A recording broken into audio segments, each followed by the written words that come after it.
Hey everyone! Right, we got a picture. Day 4. Envelopes. These are plain envelopes that I've made up. 3 different types of card actually, but the idea being I am going to stencil, and then I've got cutouts which will go on at some point, and I've got some words which I thought might look like fern, and then a jar of pens to decorate. That's the idea. Right, let's begin. Now I will speed this up so that otherwise they just get so long. Right, let's give it a go.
Right, there we are. Now that's the beginning. They could, I suppose, be left like that, but I don't do things the easy way, do I? Oh, let's get rid of these bits. Right, what I've got is a white gel pen, Mitsubishi Pencil Company. Oh, there we go. A Uniball Sigma. If it'll focus, maybe. There we go. A white pen. Now all I'm going to do is just add a little bit of, maybe, come on pen, there we go. Just a little bit of decoration across the top.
Oh, there we go.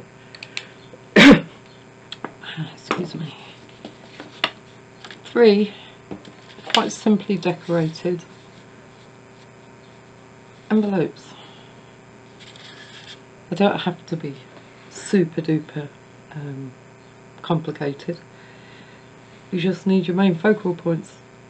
Detail. That's what I like. Detail. Right, brilliant. Till tomorrow. Speak to you then. Take care. Bye.